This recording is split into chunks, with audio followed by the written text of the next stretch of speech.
شروط الأضحية: أولاً أن تكون من بهيمة الأنعام. يعني يا عم الشيخ، هو في حد متخيل إن في واحد مثلا ممكن يضحي على ديك؟ أقول لك طب هو أنت متخيل إن في شيخ يطلع بعلمك في التلفزيون ويقول لك أيوه يجوز إن أنت تضحي على ديك وفرخة ومش مشكلة يعني؟ أقول لي حسن، والله حسن.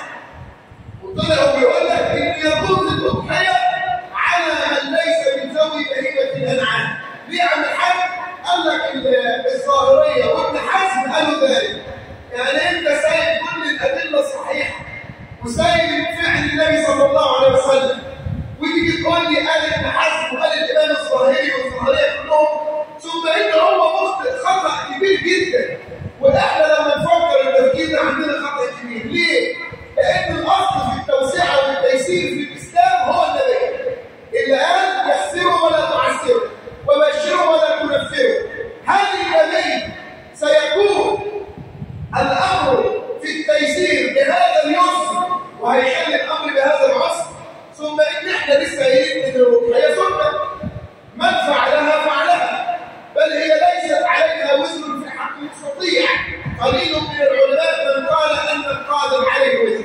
إذا من شروطها أن تكون من بهيمة الأنعام: الغنم والماعز والبقر والجاموس والإبل، وهذا ما ورد في القرآن في سورة الأنعام.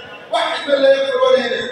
اثنين، وده أهم شرط، أكثر شرط يقع فيه الناس، وهو بلوغ سن الأضحية، السن المعتبر شرعا. دلوقتي المعالف أمراض الفلاح زي العجلة أو حلة العجلة أو الخروف تتسمك في وقت أقل من الوقت المطلوب فيه. إزاي؟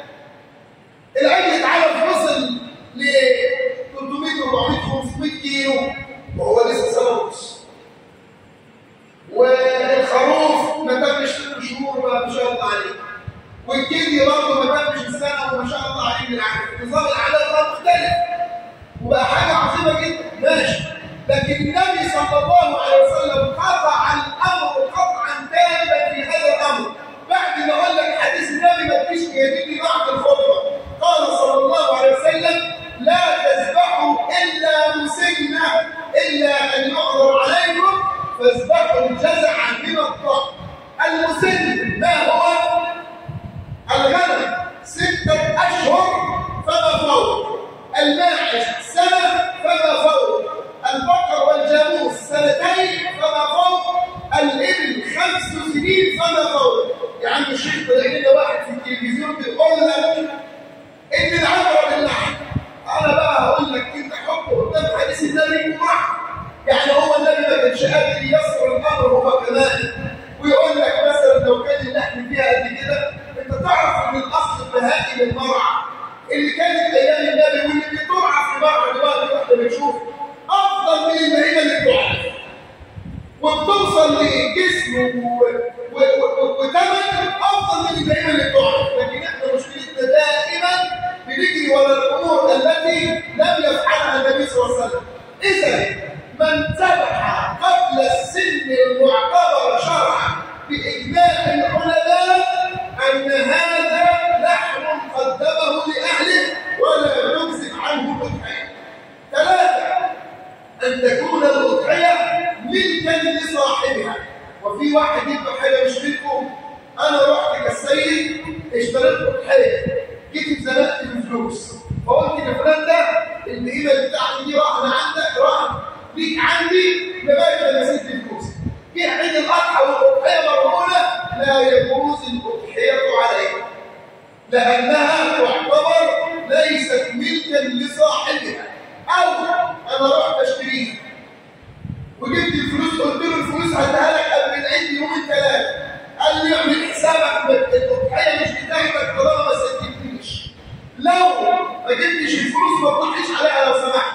لا يجوز أن تضحي بها حتى ولو كانت في بيتي طالما أنها لم تكن خالصة لي. 4، ألا أن تذبح وفق الأمر الشرعي. إزاي؟ في الوقت المخصص لها.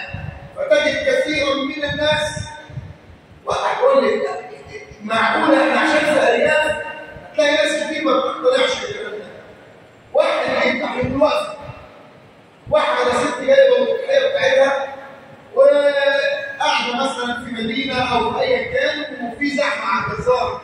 هناك بقى ما فيش 2 3 بيضربوا مع بعض يذبحوا، هو لا اما الجزار يذبح لا اما هو مش هيعرف يذبح.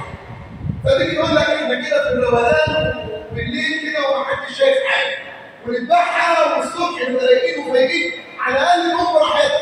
هل يجوز؟ لا يجوز. لا يجوز ان تذبح الاضحيه الا بعد الاتيان من صلاه العيد. قال النبي صلى الله عليه وسلم في الحديث الشريف ان اول ما نبدا به، اول حاجه نبدا بها يومنا هذا بعد ان نرجع يعني من صلاه العيد هو ان ننحر. وقال تعالى انا اعطيناك الكوثر فصل لربك وانحر. يبقى الصلاه سابقه الى النحر. وقال احد الصحابه ابو برده يا رسول الله او ابو هريره يا رسول الله اني ذبحت قبل صلاه العيد. قال هي لحم قدمته لاهلك وليست تجزئ عنك كأضحية. قال يا رسول الله عندي جزع من الله اذبحه. قال اذبحه يجزئ عنك وعن اهل بيتك. اذا الوقت المخصص شرعا من بعد صلاه العيد الى عصر او ما قبل العصر في ثالث ايام التشريق. الايام دي كما اخبر النبي في الحديث الشريف كلها ذبح. صلي على الحبيب. من بقى الاشياء اللي داخله في الشروط وهي ايضا مهمه ان تكون خاليه من العيوب. في عيوب ما ينفعش الاضحيه يكون فيها عيب منها. 4 صريحه تامه قال عنها النبي صلى الله عليه وسلم 4 لا يجزئن من القضاء: العوراء البين عورها، والمريضه البين مرضها، والعرجاء البين عرجها، والعشاء التي لا ترضع. وحد الله. عورة العمر ظاهر في عينيها.